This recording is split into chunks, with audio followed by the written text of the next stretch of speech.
स्वागत है आप सभी का अंकित इंस्पायर इंडिया पर। मैं हूं अंकित अवस्थी। आज लेकर हाजिर हूं अपने साथ में राजस्थान पुलिस सेवा के सीनियर मोस्ट अधिकारियों में से एक श्रीमान अनिल पालीवाल जी को। मेरा सौभाग्य है कि आपने उसी कॉलेज से एजुकेशन प्राप्त की, उसी कॉलेज से जहां मुझे कभी थोड़ा सा समय बिताने का मौका मिला। आईआईटी कानपुर के एलुमनाई हैं, तो एक हमारा मतलब सानिध्य मिलते ही जो अपनापन का एहसास हुआ, वहीं से आज की हमारी वार्ता भी शुरू होगी। हम अपने साथ के सेशन में स्वागत करते हैं अनिल पालीवाल सर का, जो कि राजस्थान के अंदर एडीजी हैं और आप अपने पूरे जीवन काल के बहुत सारे आपके साथ अनुभव साझा करेंगे और उन अनुभवों में बताएंगे आपको कि कैसे एक राजस्थान के छोटे से जिले के छोटे से कस्बे से निकलकर एक विद्यार्थी आज पूरे राजस्थान में पुलिस की एक महत्वपूर्ण भूमिका निभा रहे हैं। और साथ में आपको अपनी जीवन से वो किस्से भी साझा करेंगे जिससे आपको पता चलेगा कि अगर सर्विसेज में जाना होता है तो ड्रीम पहले ही बनाना होता है। स्वागत करते हैं सर, बहुत ज्यादा स्वागत है आपका आज हमारे इस सेशन में। आपने हमें समय दिया उसके लिए बहुत ज्यादा धन्यवाद। शुरू करते हैं सर। नमस्कार, जय हिंद। जय हिंद सर। सर, हमारे विद्यार्थियों को आप बताएं कि जब भी कोई विद्यार्थी जीवन में कोई सपना देखता है तो उसकी शुरुआत में सपना देखने से पहले ही डरना शुरू कर देता है। और डरने का उसका महत्व शुरू होता है कि परीक्षा इतनी बड़ी है, इतने सारे लोग बैठेंगे। जब मैं आपसे शुरुआती चर्चा कर रहा था तो आपने मुझे एक दादी का किस्सा बताया था सर, कि वो आपकी दादी का कथन जो है ना, वो मेरे आज विद्यार्थियों को मिल जाए तो आनंद आ जाएगा सर। वहीं से आपका सेशन हमारे लिए आज शुभारंभ हो जाएगा। देखिए, डर के आगे जीत होती है और दादा दादी हैं, बुजुर्ग हैं, वो तो हमको बहुत सारी चीज़ें बताते हैं। मेरी दादी माँ राजस्थानी में ही बात करती थी और मुहावरे, जिनको हमारे यहाँ अखाड़ा बोलते हैं, कोई भी बात उससे मुहावरे से समझाती थी। तो हमको पढ़ाई में लगाए रखने के लिए वो एक चीज़ बोलती थी कि हणे दोरा तो आगे सोरा, और हणे सोरा तो आगे दोरा। अच्छा। सोरा मतलब होता है आराम से, अच्छा, इजी लाइफ जीना। हाँ। और दोरा होता है पेन लेना, टेंशन लेना। हाँ।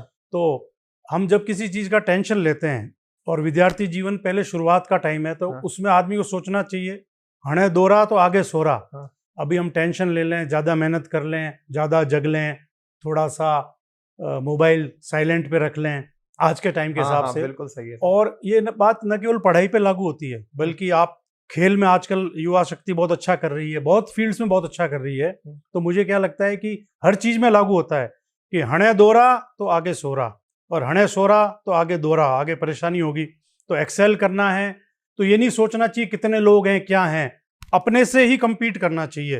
अपने से compete करके ज़्यादा से ज़्यादा मेहनत करेंगे, बिल्कुल सफलता मिलेगी आपको। बहुत बढ़िया सर। हमारे विद्यार्थियों को जो सबसे बड़ा लेसन सेशन के शुरुआत में ही मिल गया है, आप जितने भी लोग हमें सुन रहे हैं उनको सर की बातें नोट्स बना के लिख लेनी चाहिए।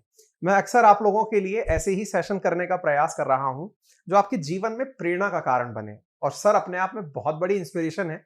मैं पूरे सेशन में आपको इनके किस्से कहानियां सुनाता चलूंगा और सर से भी हम ऐसी बातें सुनने का प्रयास करेंगे जिन्होंने इन्हें आईपीएस बनने तक के लिए मोटिवेट किया।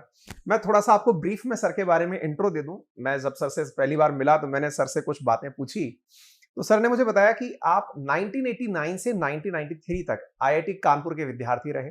मैकेनिकल इंजीनियरिंग में आपने पढ़ाई करी, लेकिन ये अपने विचार में पहले से ही क्लियर थे कि इन्हें आईपीएस ही बनना है। आपको मजा आएगा जानकर कि आपने टॉप प्रायोरिटी में आईपीएस ही भरा था, ना आईएएस भरा, ना भारतीय विदेश सेवा भरा, ना कोई और सर्विसेज। बनना है तो आईपीएस बनना है। और कहते हैं ना कि जब आप किसी चीज को पूरे दम से चाह लेते हैं तो पूरी कायनात उसे दिलाने में जुट जाती है। वही कुछ हुआ भी। सर प्रथम प्रयास में ही आईपीएस बने। और सबसे इंटरेस्टिंग बात, जिसको सोने पे सुहागा कहें, कहते हैं कि आप जिस राज्य से हैं उसी राज्य के आईपीएस ऑफिसर बन के आ जाएं। और वो सौभाग्य सर को प्राप्त हुआ। सर राजस्थान से हैं और राजस्थान में ही आईपीएस के पद पर चयनित होकर के पहुंचे। तो सर उस जमाने के आईपीएस हैं, आज तक सर्विसेज में हैं और भविष्य में बहुत अच्छी सर्विसेज देने के लिए उपलब्ध रहेंगे, यही हमारी सबके लिए कामना है। तो सर हम आपसे जानना चाहेंगे कि किस बात ने आपको प्रेरित किया कि आपको आईपीएस बनना चाहिए। वो वाकया हमें सुनाए जो आप हमें सेशन से पहले सुना रहे थे। देखिए, ऐसा है कि मैं सीमावर्ती जिलों का रहने वाला हूँ।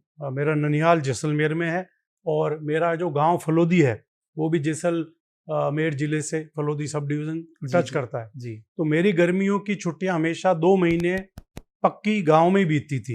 ठीक है। और मैं उसको बहुत बड़ा सौभाग्य मानता हूँ कि मैंने बहुत क्लोजली मई जून की जो गर्मी है वो देखी है, छुट्टियों में क्या होता है वो देखा है। तो हमारे यहाँ से वाटर पॉइंट होते थे, कुआं पहले। आज पानी की बहुत सुविधा है जोधपुर जैसलमेर जिले में। जब नहरी पानी नहीं आया था तो कुओं पर पानी भरने के लिए वाटर पॉइंट्स, जिनको आर्मी की बीएसएफ की टेक्निकल भाषा में बोलते हैं, काफिले आते थे, पानी भरते थे, हम बच्चों को चाय बिस्किट भी पिला देते थे। अच्छा। और कई बार हमको टैंक के अंदर बैठने का भी मौका दे देते थे। अच्छा। तो मेरा एक वर्दी के प्रति बहुत आकर्षण था। ओके। और हमारे परिवार में जो मामा जी हैं वो सब कहते थे भाई तेरे को आर्मी में मेजर बनना है, वर्दी पहननी है। फिर कालांतर में जो मुझे समझ में आया कि मैं शायद समाज की बहुत सारी चीजें देखता था, पढ़ता था, तो मुझे लगा कि वर्दी तो पहननी है पर पुलिस की वर्दी पहननी है। फिर कई चीजें मैंने ऐसी देखी तो मुझे लगा कि पुलिस की वर्दी पहन के ही हम जो क्राइम है, जो गरीब पे अत्याचार है, जो शोषण है, इस सब का मुकाबला कर सकते हैं और खुद भी एक डिसिप्लिन लाइफ जी सकते हैं। तो मेरा 10वीं 11वीं तक आते आते मानस बन गया कि मुझे पुलिस सेवा में जाना है। हालांकि यूपीएससी के एग्जाम वगैरह के बारे में जब मैं आईआईटी गया फर्स्ट ईयर में जाने के बाद, सीनियर्स थे, दूसरे थे, उनसे ज़्यादा मुझे समझ में आया। तो इस तरह से मुझे आईपीएस मेरी पहली चॉइस बन गई। दोस्तों, जब मैं सर के साथ चर्चा कर रहा था ना, तो सर ने एक बहुत इंटरेस्टिंग वाकया साझा किया। कहते हैं कि सर जब इंटरव्यू देने गए तो यूपीएससी का one of the toughest board था जिसमें सर का इंटरव्यू होना था, और सर इतने इनोसेंटली वहां आंसर दिए और बहुत कम समय में ये दिल जीत कर बाहर आ गए। वो किस्सा है जो मैं आपको सर से निवेदन करूंगा कि वो साझा करें, जिसमें जब सर से पूछा गया कि बनना क्या चाहते हो, या सर से एक सवाल जब मैं अक्सर बच्चे मुझसे पूछते हैं सर इंटरव्यू में तैयारी कैसे करनी है, तो एक बहुत कॉमन क्वेश्चन होता है कि आप आईएएस क्यों बनना चाहते हो। सर से भी ये सवाल पूछा गया और सर का जवाब था मैं आईएएस नहीं, मैं तो आईपीएस बनना चाहता हूँ। That was so innocent. Please sir वो वाकया एक बार प्लीज शेयर करें। क्योंकि मेरी फर्स्ट चॉइस आईपीएस थी तो मेरे लिए एक पुलिस संबंधी बातों का जवाब देना और जानकारी रखना एक चुनौती था। मेरे परिवार में दूर दूर तक कोई पुलिस में नहीं है, मैं किसी पुलिसकर्मी को जानता नहीं था। तो सबसे पहले तो जब मेरा इंटरव्यू कॉल आया जी, तो मैं जोधपुर में ही था, तो मैं आभारी हूँ। और सौभाग्य की बात है दोनों आईपीएस ऑफिसर्स के साथ मुझे बाद में काम करने का मौका मिला। उस समय जो एसपी जोधपुर थे श्री ए के जैन साहब थे। ओके। तो मैं पर्ची दे के उनसे भी मिला क्योंकि वो आईआईटी कानपुर के ही पढ़े हुए हैं, तो उन्होंने मुझे कुछ बेसिक चीज़ें पुलिसिंग के बारे में बताई। उस समय वहाँ पे एसपी इंटेलिजेंस थे श्री ओपी गल्होत्रा, जो बाद में डीजी राजस्थान भी रहे। और जब वो आईजी रेंज जोधपुर थे तो मैं आईजी रेंज जयपुर थे, तब मैं उनके पास एसपी भी रहा। और तो उनके पास भी मिलने के लिए गया। उन्होंने मुझे आईपीसी के बारे में कुछ चीज़ें बताई जो मुझे आज तक याद है। तो उन दोनों अफसर से मिलने का मुझे मौका मिला तो मुझे थोड़ा सा विश्वास हुआ, चलो 2 आईपीएस ऑफिसर से बात कर ली है, कुछ पुलिस के बारे में मैं जान गया हूँ। और श्री ए के जैन साहब तो मेरे ट्रेनिंग के डीआईजी भी रहे। अच्छा। कोटा जब मैं ट्रेनिंग करने गया था जी। और जैसा मैंने बताया ओपी गल्होत्रा सर जो हैं, वो तो आईजी रेंज जयपुर थे, तब मैं उनके साथ मैंने काम किया और मुझे वो पुरानी बातें हमेशा याद आती थी। उसके बाद भी मुझे लगा कि भाई मैं पुलिस के बारे में बहुत कम जानता हूँ, तो मैंने कहा कहाँ से किताब ली जाए। तो जोधपुर में है कई किताबों की दुकान है पर वो रूटीन की किताबें रखती हैं। तो मैं ऐसे ही साइकिल चलाता चलाता, जोधपुर में घंटाघर है एक जगह है, वहाँ पे अब शायद मैं एक बार और साइकिलिंग करता हुआ गया था जब मैं बीएसएफ में पोस्टेड था। अब शायद सेकेंड हैंड बुक्स नहीं मिलती वहाँ, पर मैं आपको 1994 की बात बता रहा हूँ। तो उस जमाने में वहाँ सेकेंड हैंड किताबें मिलती थी।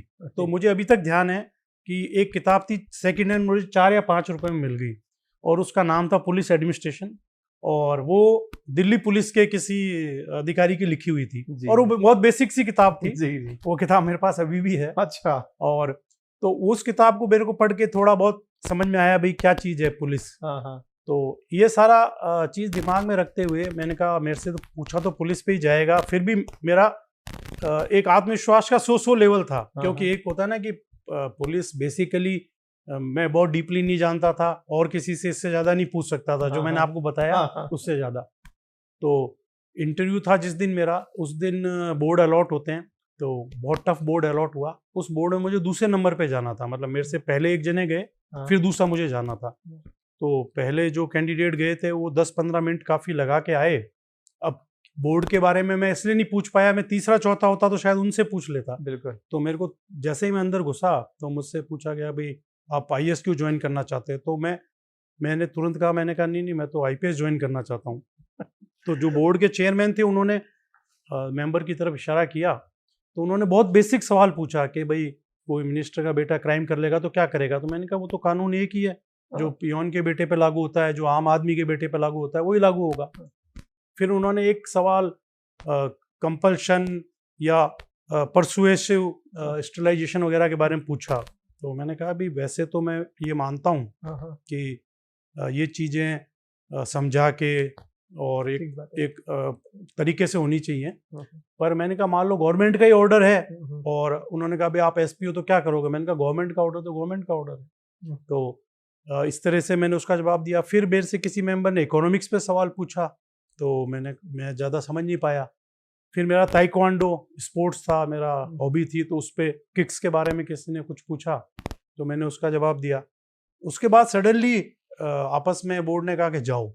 तो मैं सरप्राइज रह गया, क्योंकि हार्डली 2-3 मिनट हुए थे, और बाहर आके मेरे को लगा कि ये तो मेरा इंटरव्यू आज खराब हो गया है और ये तो बहुत गड़बड़ हो गई है। तो उसके बाद में अब मैंने नंबर 1 वाले कैंडिडेट से पूछा, कि तीसरे वाले तो घुस गए थे। मैंने कहा यार वो कौन थे, तो उन्होंने बताया अरे फिर वो एक बहुत फेमस पुलिस ऑफिसर थे जिनका पुलिस में बहुत नाम रहा। उन्होंने पुलिस रिफॉर्म्स के ऊपर भी बहुत बुक लिखी। बाद में मैं एसपी जैसलमेर था तो उनकी एक किताब भी पढ़ी, जिससे मुझे शायद समझ में आया कि मुझे इंटरव्यू में ज़्यादा नंबर दिए उन्होंने, कि उनका था कि भाई रॉ आदमियों को लो। तो मैं उस समय काफ़ी रॉ था, या कुछ ऐसी चीज़ उनको इम्प्रेस कर गई होगी। तो मैं कहना चाह रहा था कि पुलिस के बारे में बहुत कम जानता था, परिवार में कोई पुलिस में नहीं थे, तो मैं ये कुछ जो सीनियर ऑफिसर्स मैंने नाम लिया उनसे थोड़ा मार्गदर्शन लेके, एक जो सेकंड हैंड किताब है घंटाघर जोधपुर के पास मिलती, वो पढ़ के मैं वहाँ पे फिर इंटरव्यू देने के लिए गया। ये बहुत ही सौभाग्य का पल रहा, और ऐसा बहुत कम लोगों के साथ जीवन में होता है। कहते हैं कि इंडिया के अंदर अगर सेवा करने का वाकई में मौका मिले तो निश्चित ही प्रशासनिक सेवाएं हैं, और प्रशासनिक सेवाओं में भी आप IAS IPS होते हैं तो ये अपने आप में एक बहुत बड़ा अचीवमेंट होता है। सर ने तो प्राथमिकता में भी IPS को रखा, और जैसा मैं आप सबके साथ साझा करूं सर के बारे में, कि सर राजस्थान की बहुत बड़ी बड़ी डिस्ट्रिक्ट्स के अंदर SP रहे हुए हैं। सर उदयपुर, अगर मैं सही हूं तो उदयपुर में, जयपुर रूरल में सर ने SP के काम किया, बहुत चित्तौड़ में SP रहे हैं। तो SP का कार्यकाल तो सर अपने आप में एक बहुत ही चैलेंजिंग कार्यकाल होता है। जैसा कि मैं अभी इन दिनों बच्चों को जब पढ़ा रहा हूँ, लोगों से मिल रहा हूँ, तो समझ में आता है कि 24/7 जॉब होती है। सर आप कैसे, मतलब मैं बच्चों से अक्सर ये जब चीज डिस्कस कर रहा होता हूँ तो ये सवाल बहुत बड़ा लोगों के मन में आता है कि एक इतना बड़ा जिला, उस इतने बड़े जिले के अंदर अगर कहीं एक चैन स्नैचिंग, इवन अगर कोई 2 लोग आपस में झगड़ मरे, वो घटना भी अगर हो रही है तो भी SP रेस्पॉन्सिबल होता है। सर तो कैसे, मतलब इस पीयर प्रेशर को आप लोग हैंडल करते हैं? SP की कार्यशैली क्या होती है? मैं अपने साथियों से उस चीज को साझा करूंगा आपके माध्यम से, तो प्लीज उसे आप बताएं। देखिए, राजस्थान पुलिस अपने आप में बहुत जोरदार पुलिस फोर्स है, और कोई काम एक अकेला आदमी नहीं करता, टीम वर्क होता है जी। तो राजस्थान में कांस्टेबल से लेके सब इंस्पेक्टर, DYSP, SP सभी मिलकर हर जिले में, और पूरी राजस्थान पुलिस DGP साहब के गाइडेंस में बहुत अच्छे से काम करती है। तो जिस समय हम जिला SP थे, तो यदि आप, सबसे बड़ा पुलिसिंग कॉमन सेंस से होती है, आप कॉमन सेंस रखो, टाइम ज़्यादा देना पड़ता है, पूरा टाइम दो, कम्युनिकेशन बहुत रखो, मतलब अपने फोर्स से भी रखो, आम जनता से भी रखो, तो आपके पास बहुत सूचनाएं आती है। जैसे मैं जैसलमेर में था तो वहाँ एक पाक जासूस है, वो फरार हो गया था, तो उसकी चेज पूरी 1 महीना चली, और वैसे मुझे तारीखें थोड़ी सी कम याद रहती, पर वो मुझे तारीख याद है। 16 फरवरी 99 को वो भागा था, और 1 महीने बाद 15 या 16 मार्च 99 को हमने उसको पकड़ा। उस दौरान मैं जिप्सी से 10,000 से भी ज़्यादा किलोमीटर चला, और हमारी पूरी पुलिस फोर्स उसमें लग गई। और जैसे मैंने कहा ना कि जनता से संवाद रखो, मुखबिर डेवलप करो, अपनी पुलिस टीम को मोटिवेटेड रखो, तो बॉर्डर इलाके में एक वर्ड चलता है जो न केवल जैसलमेर, बाड़मेर, जोधपुर में चलता है, अक्रॉस द बॉर्डर सिंध में भी वो वर्ड चलता है, लकड़तार। लकड़तार मीन्स कोई इन्फॉर्मेशन आ रही है। मैंने इस पे एक आर्टिकल भी लिखा पत्रिका के अंदर, राजस्थान पत्रिका में। तो लकड़तार इसको बोलते हैं कि जैसे किसी गांव में कोई घटना हो गई है जी, तो उस गांव से, अब तो उस समय मोबाइल ये सब तो थे नहीं, STD PCU भी उस जमाने में जैसलमेर जिले में नहीं होते थे हर गांव में। तो कोई जीप में बैठ के एक कस्बे तक आया, उसने वो खबर किसी को बताई, उस आदमी ने जैसलमेर हेडक्वार्टर आके किसी को खबर बताई, उस खबर को किसी पुलिसकर्मी ने सुन लिया, पुलिसकर्मी ने आके एसपी को बताई। अब वो खबर बहुत इंपॉर्टेंस की होगी, आप उस पर थोड़ा सा ध्यान दें, बट नेचुरल है, उसकी गहराई में आपको जाना पड़ेगा। तो ये जो आपके पास आया ना, लक्कड़ तार आया, तो ये लक्कड़ तार बहुत महत्वपूर्ण है कि जैसे कोई फरार आदमी है तो भाई 2 दिन पहले वो उस ढाणी में देखा गया था, उस गांव में देखा गया था। तो हमारे लिए एक तरह से लक्कड़ तार से हमने वो खबर डेवलप की। और बड़ी इंटरेस्टिंग चीज है कि मेरे को हमेशा उससे 1 दिन का लैग रहता था मेरे को, मतलब 24 घंटे पहले वो कहाँ था, उस ढाणी का, उस गांव का नाम आ रहा था। 29वें दिन मेरा लक अच्छा था, रियल टाइम मुझे खबर शाम को मिली कि वो कैनाल एरिया में इस डिस्ट्रीब्यूटर के पास इस मुरब्बे में है। तो वहां पे मैं कम्युनिकेट कैसे करूं, रात में टॉर्च से, सर्च लाइट से सर्च करेंगे तो भाग जाएगा। तो वहां पे बहुत अच्छे एसएचओ लगे हुए थे, श्री गणपत राम जी विश्नोई, मुझे नाम याद है उनका आज भी, मोहनगढ़ के अंदर। तो फिर हमने तरीके से, मैं जो हमारा वायरलेस स्टेशन बहुत ऊपर होता है वहां पहुंचा, और मैंने कहा और कोई नहीं सुन ले, तो उनको बुलाया, खट से चैनल चेंज करके उनको बताया उस जगह यार सुबह सर्च शुरू करना। तो उन्होंने सूर्योदय से सर्च शुरू की, बहुत अच्छा टीम वर्क रहा उनका, उनको लगातार पैदल चलना पड़ा, मैं भी वहां पहुंच गया था। हम कई तरह के हमने घेरे दे रखे थे, एक टीम भी उसको, क्योंकि वो जो है बहुत पैदल चल चल के अभ्यस्त हो गया था। जो सर्च सूर्योदय से शुरू हुई वो सूर्यास्त पे जाके खत्म हुई, हमने उसको पकड़ लिया, और वो अपने आप में बहुत बड़ा अचीवमेंट था। उसमें आप देखिए कि करीब करीब पूरी जैसलमेर जिले की पुलिस फोर्स को रिवार्ड मिला, मेरे को भी होम डिपार्टमेंट से अप्रिसिएशन मिला, डीजी कमेंडेशन मिला टीम को। तो मैं जो बता रहा था कि ह्यूमन इंटेलिजेंस का महत्व है, जिसको हम लकड़ तार बोलते हैं। तो गैजेट्स बहुत इंपॉर्टेंट है, मोबाइल से बहुत टेक्नोलॉजी से इंफॉर्मेशन मिलती है, वो बहुत जरूरी है, और नई पीढ़ी को तो वही अपनाना है, जो नए हमारे एसपी आ रहे हैं, नए पुलिसकर्मी आ रहे हैं, परंतु साथ का साथ ह्यूमन इंटेलिजेंस को हमको नहीं भूलना है। तो जो आप बात कह रहे थे कि कॉमन सेंस से, हार्ड वर्क से, टीम वर्क से करें तो पुलिसिंग बहुत अच्छी हो जाती है। बहुत बढ़िया सर। सर, राजस्थान की पुलिस की मोटो लाइन है, अपराधियों में डर, आमजन में विश्वास। सर, ये डर और विश्वास, सर मैं कहीं पढ़ रहा था कि पुलिस फोर्सेस में 2 तरह से वर्क किया जाता है, सुन भी रहा था, अब आप लोगों के संपर्क में रहने से ये जानकारियां मिलती भी हैं कि काम करते समय या तो किसी को एक को रेफरेंस बना लो कि भैया तुम्हें जो है अच्छे से शिकायत की, मतलब वो कर दी, उसे कहते हैं ना, इस तरह से तुम अपराधी हो तो तुम्हें बढ़िया तरीके से हमने ट्रीटमेंट दे दिया है, उससे बाकी अपराधियों में डर हो जाना चाहिए। एक तरीका तो ये होता है ना, कैरेट एंड स्टिक मॉडल, जिसको अपन समझ सकते हैं। और दूसरा तरीका होता है कि आप सबके लिए बहुत ओपन रहें, कि आप हाँ भाई मेरे तक सूचनाएं पहुंचाइए। दोनों में से कौन सा मॉडल सही है एडमिनिस्ट्रेटिव तरीके से? किसी एक को धमका के सबके अंदर भय बनाना, या सबके लिए रीचेबल रहना कम्युनिकेशन के हिसाब से? कौन सा तरीका आपके नजरिए से एडमिनिस्ट्रेशन के अंदर वर्क करता है? देखिए, मेरा तो ये मानना है कि समस्याएं कई तरह की होती है, तो हमको हर तरीका अपनाना चाहिए जो कानून सम्मत हो। कानून में बहुत ताकत है, कानून के हिसाब से हम जब कार्रवाई करते हैं तो बहुत इफेक्टिवली कार्रवाई होती है। जैसे राजस्थान पुलिस में केस ऑफिसर स्कीम होती है, कोई भी हेनियस ऑफेंस हो जाए उसको ढंग से उसकी तफ्तीश स्टेज पे की जाती है, चालान पेश करने के बाद ढंग से उसका ध्यान रखा जाता है जी, तो वो केस सक्सेसफुल होता है। ऐसे बहुत सारे केस सक्सेसफुल हुए जी, जो केस ऑफिसर स्कीम में, और अभी भी लिए जाते हैं। दूसरा, एसेसिबिलिटी रखेंगे, सबसे खबर आपको आती है तो आपको पूरी खबर आएगी, तो आपको उपलब्ध रहना चाहिए। किसी भी माध्यम से सूचना आ रही है, मिल करके आ रही है, फोन पे आ रही है, कोई गोपनीयता से सूचना देना चाह रहा है, कोई आराम से भी देना चाह रहा है, तो आप पर सूचना को वेरीफाई करना चाहिए। तो जितना ज्यादा आप इस पे काम करेंगे तो सारी चीजें काम करती है, पर कानून सम्मत काम करें और पूरी पेट्रोलिंग, गश्त वगैरह अच्छे से करें। और आप जो बात कहना चाह रहे थे कि जो बहुत हार्डकोर ऑफेंडर्स हैं उनके ऊपर सख्त कार्रवाई होती है लॉजिकल एंड तक ले जाते हुए, तो उसका बहुत असर होता है। और अपने आप प्रिवेंटिव सेक्शंस भी बने हुए, प्रिवेंटिव डिटेंशन के सेक्शंस भी बने हुए हैं। तो कानून बहुत व्यापक है और कानून के दायरे में रह के बहुत इफेक्टिवली कार्रवाई हो सकती है।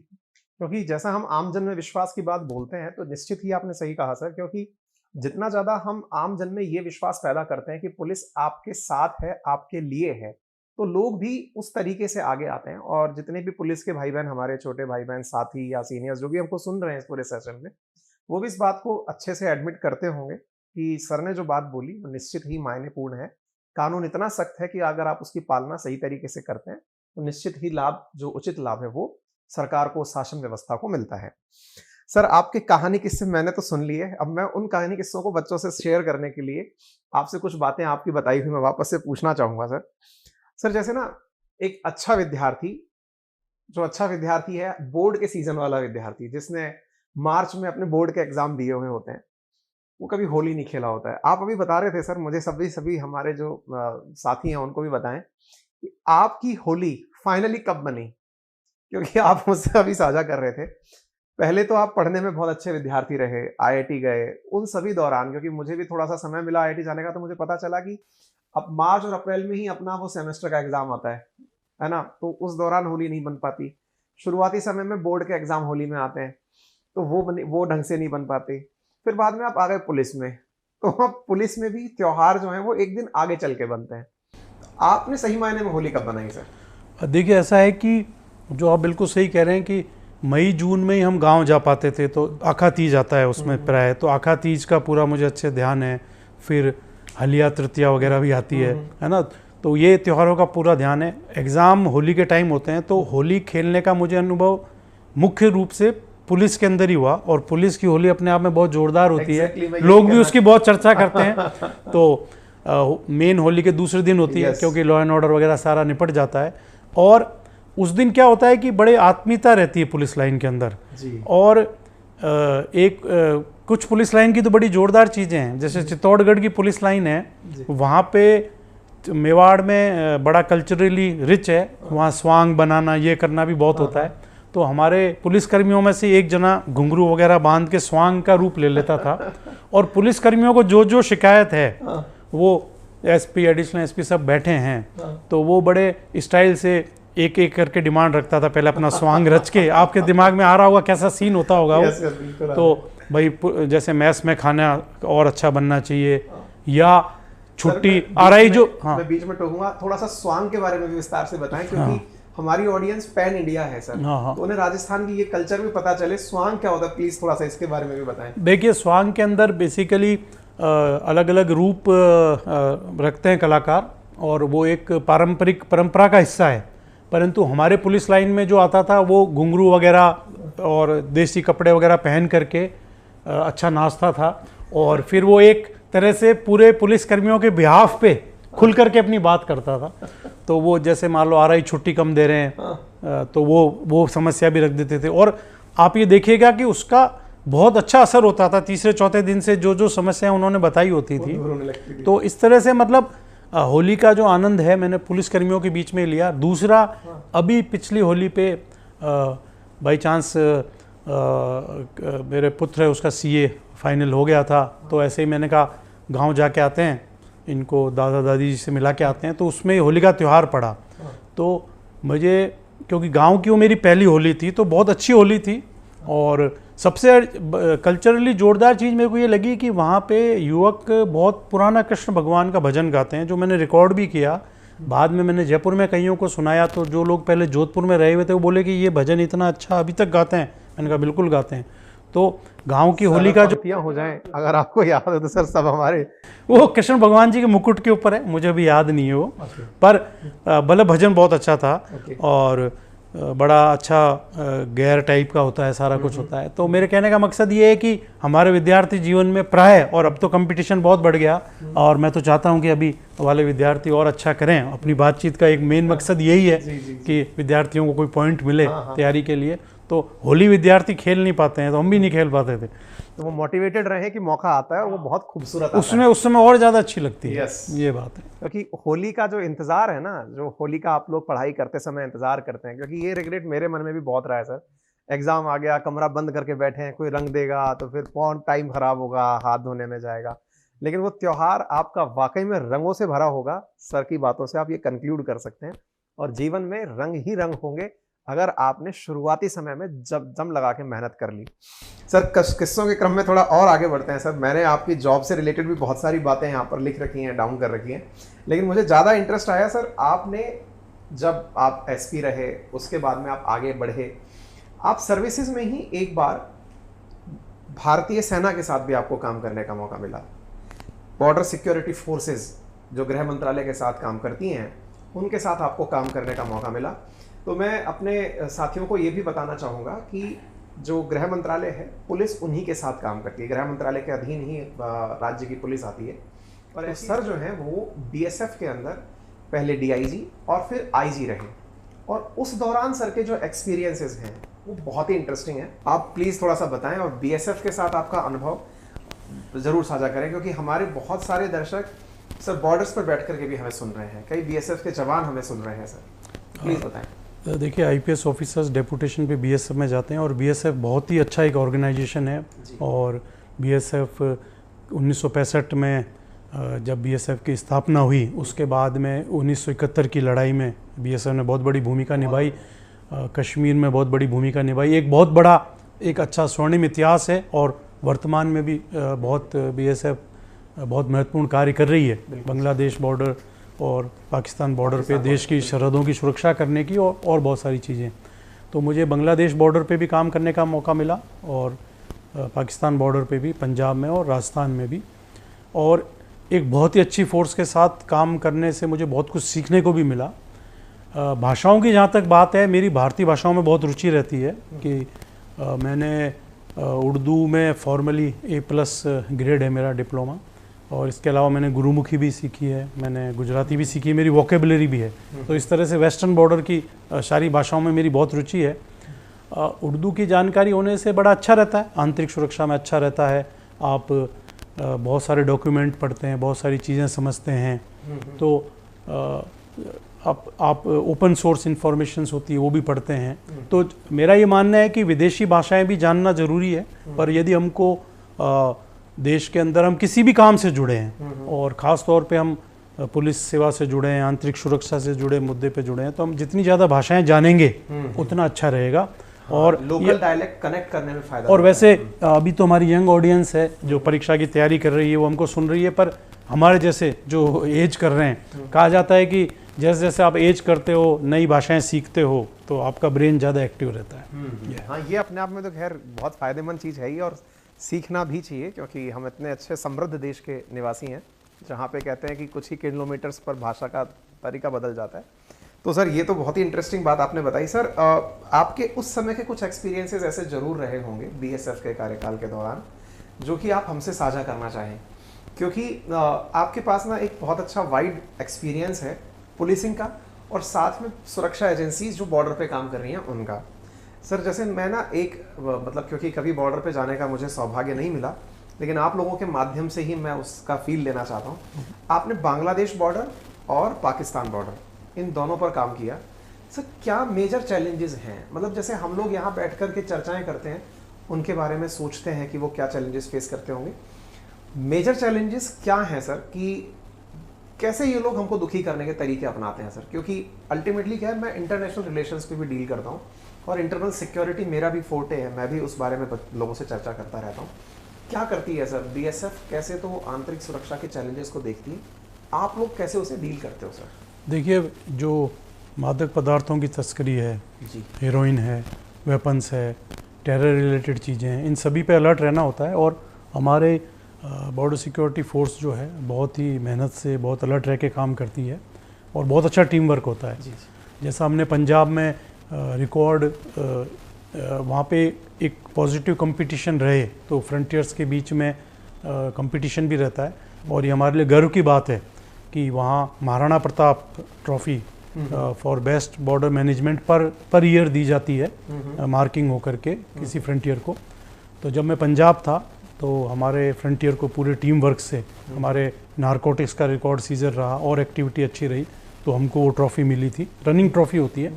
तो इस तरह से बहुत सारे अलग अलग चैलेंजेस रहते हैं। तो कहने का मतलब ये है सर कि देश की सिक्योरिटी एजेंसीज पूरी तत्परता से देश के अंदर जितने भी चैलेंजेस हैं, समटाइम्स हम लोगों को क्या लगता है ना कि युद्ध गन से लेके लड़ा जाता है, लेकिन हमारी सिक्योरिटी फोर्सेस बहुत तरह से वॉर लड़ रही हैं।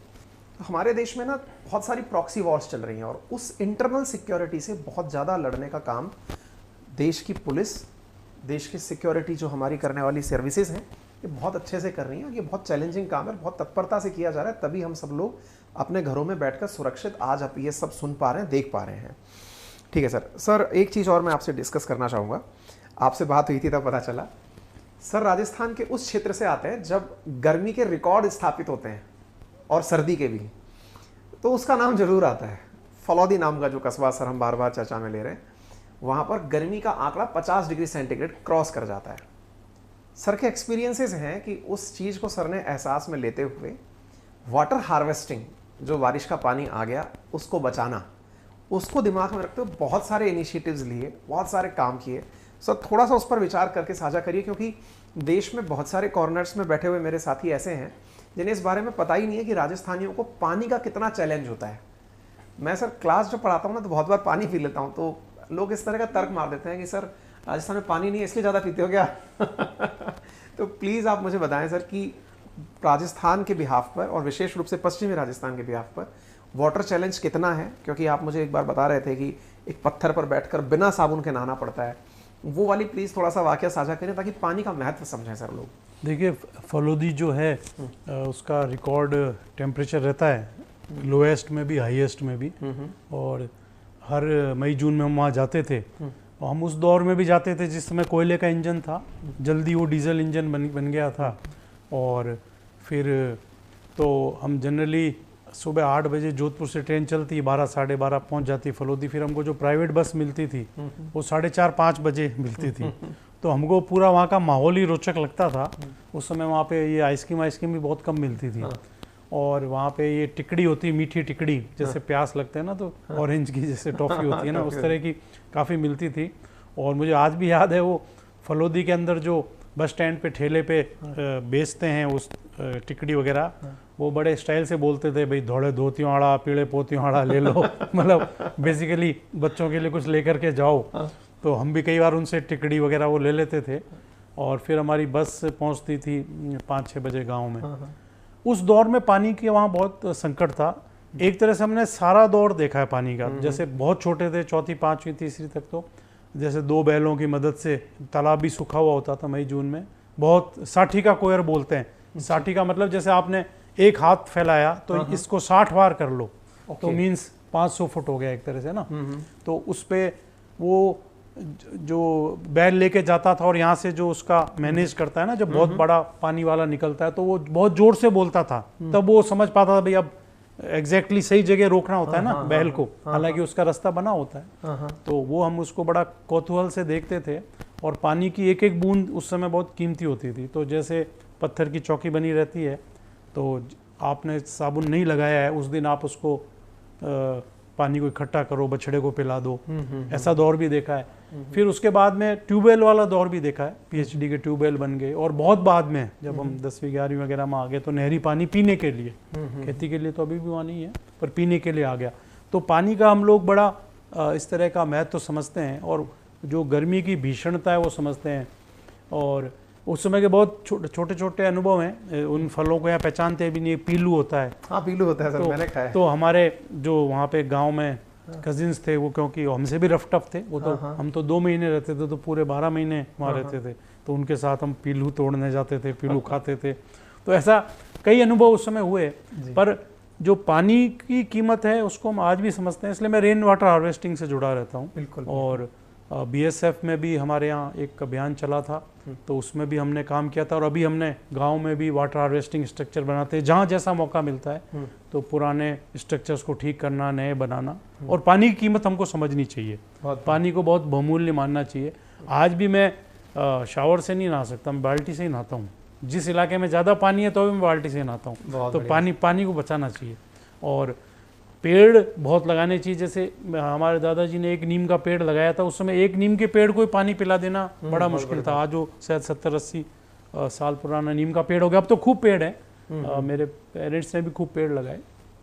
पर मतलब फलोदी एक अपने आप में बड़ा रफ एंड टफ इलाका है। और मैं एक तरह से अच्छा मानता हूँ कि मेरी मई जून में एक तरह की वहाँ पे ट्रेनिंग हो गई। सर ऐसा ही एक्सपीरियंस मेरे साथ भी रहा है। मेरे ताऊजी पिलानी बिट्स में रहे, तो हम जब गर्मी में वहाँ जाते थे तो पिलानी में भी पानी का सर बड़ा संकट है। आपका भी बचपन शुरुआत में वहाँ बीता है, इसलिए कॉमन एक्सपीरियंस है। तो मेरे साथ ऐसा होता था कि हम जब वहाँ जाते थे तो हमने ताऊजी को एक बार नोटिस किया कि ये बाल्टी में 1/4 पानी लेकर नहाने गए हैं। हमें बड़ा अचरज, क्योंकि मैं पूर्वी राजस्थान का रहने वाला, वहाँ पानी थोड़ा ठीक है तुलनात्मक रूप से, मैंने कभी इतना कम पानी देखा ही नहीं था।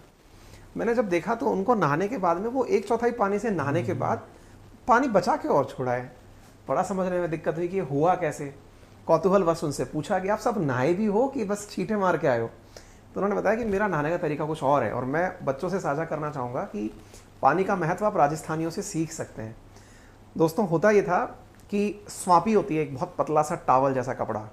ताऊ जी क्या करते थे सर कि वो टावल को पानी में भिगोते थे, उसको ढंग से निचोड़ते थे, वो पूरा गीला हो गया, फिर उस गीले से पूरा शरीर पहले अच्छे से वॉश करते थे, क्योंकि अल्टीमेटली नहा इसलिए रहे हम लोग कि हमारी जो गंदगी है वो साफ़ हो जाए, है ना। तो हमारे जो होल्स हैं, मतलब जहाँ से हमारा पसीना बाहर आ रहा है वो साफ़ हो जाए।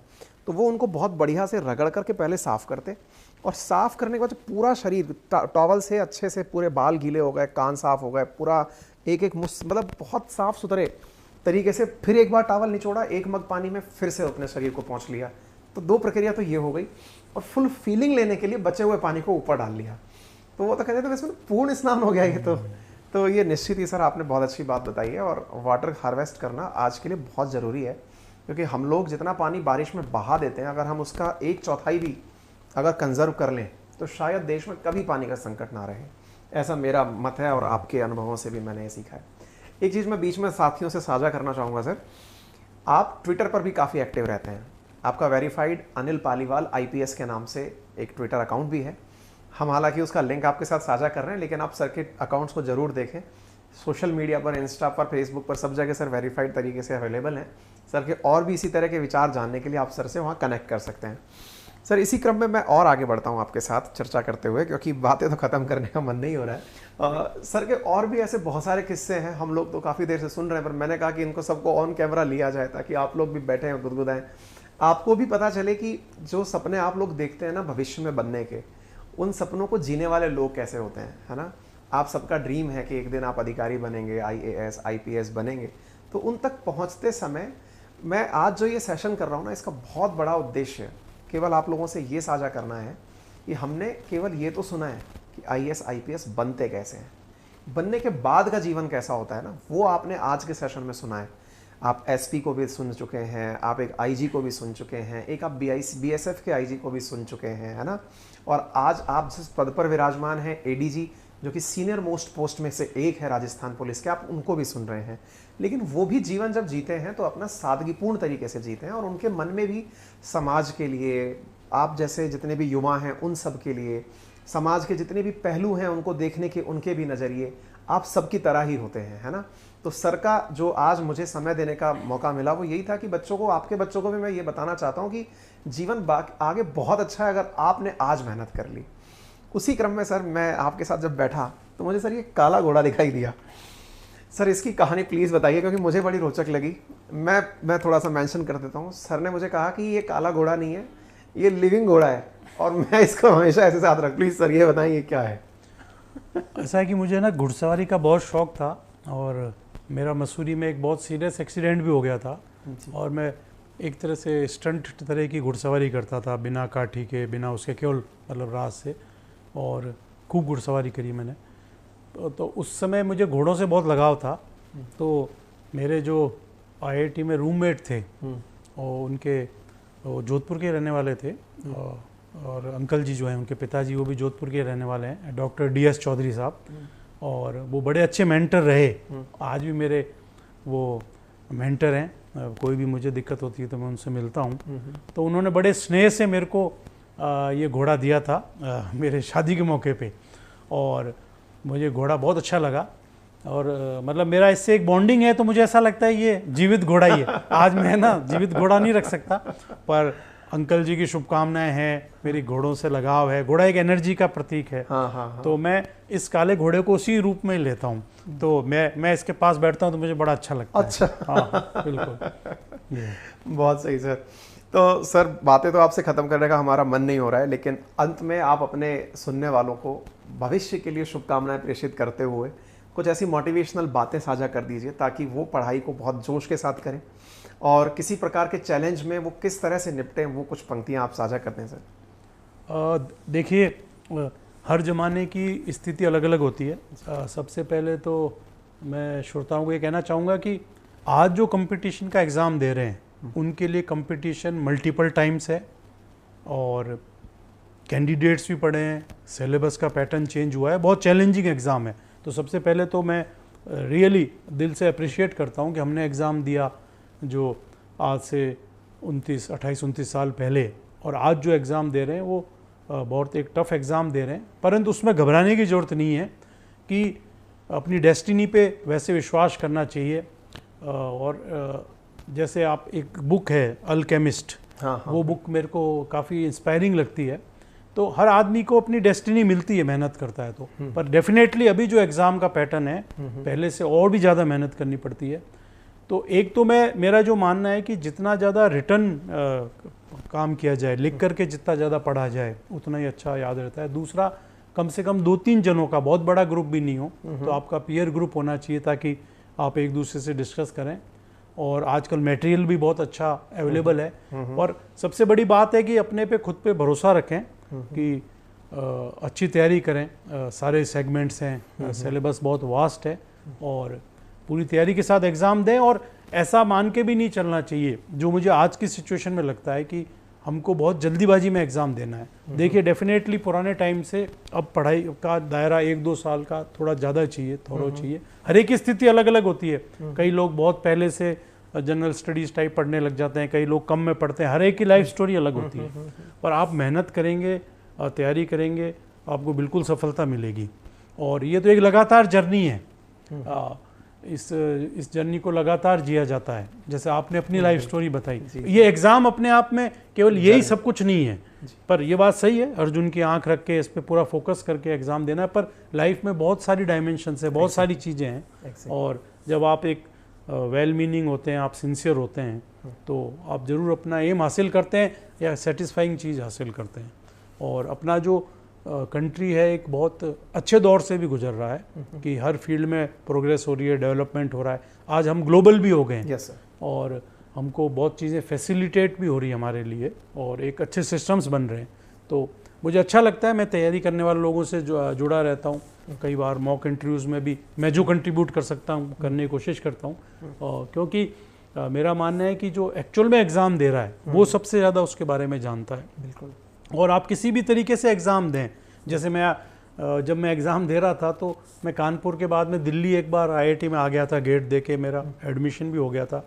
मेरे को सडनली ऐसा लगा कि यहाँ पे खर्चा ज़्यादा होगा, कुछ मेरे को वहाँ पे ऐसा भी लगता था, बड़ी छोटी सी इशू था कि IIT कानपुर में हमारे तवा रोटी मिलती थी, वहाँ की तंदूरी रोटी थी दिल्ली में। तो मेरे को पता नहीं 2-3 दिन बड़ा अजीब सा लगा। फिर मैंने कहा यहाँ पे खर्चा भी बहुत हो रहा है, तो मैं एकदम से जोधपुर चला गया और मैंने जोधपुर जाके तैयारी की। तो आज तो हमारे पास में ना इंटरनेट है, डिस्टेंट एजुकेशन भी है, तो ज़रूरी नहीं है कि आप कोई बड़े शहर में रह के तैयारी कर रहे हो। मौका मिले तो करें, बिल्कुल करें। पर आप कहीं से भी तैयारी करें, आपकी डेस्टिनी को आपको वहाँ तक ले जाना होगा तो ज़रूर लेके जाएगी। और मैं आप सबको बेस्ट विशेष देता हूँ। आप यूथ में कंट्री का फ्यूचर है। हम तो जो आपको कंट्रीब्यूट कर सकते हैं, जो बता सकते हैं, बता रहे हैं जी। और सभी श्रोताओं को, सभी यंग, सभी यूथ को मेरी बहुत बहुत शुभकामनाएं। आप बहुत अच्छा करें अपनी लाइफ में, हर फील्ड में। जरूर। जय हिंद। बहुत बहुत धन्यवाद सर। सर ने जो आज आपके साथ बातें साझा की हैं, निश्चित ही वो आपके जीवन में परिवर्तन लेके आएंगी। सर, मैं अंतिम एक लाइन अपनी तरफ से भी ऐड कर देता हूँ कि मैं अपने साथियों से जो कहता हूँ, आप उसे कितना वेरीफाई करेंगे, आप प्लीज़ बताइएगा। मैं कहता हूँ कि आप जो आज एफर्ट लगा रहे हैं उसको 100% दीजिए। आपको कल ये रिग्रेट ना हो कि मैंने बीते कल में अपना 100% नहीं दिया था। फिर लगता है कि आपको जीवन में कभी किसी चीज़ का मलाल नहीं होगा, ना फेल होने की आपको दुख होगा, ना जीत जाने का आपको खुशी होगी, क्योंकि जीवन में आपका प्रयास महत्वपूर्ण है। सर की बातों से भी आपने शायद यही कंक्लूड किया हो।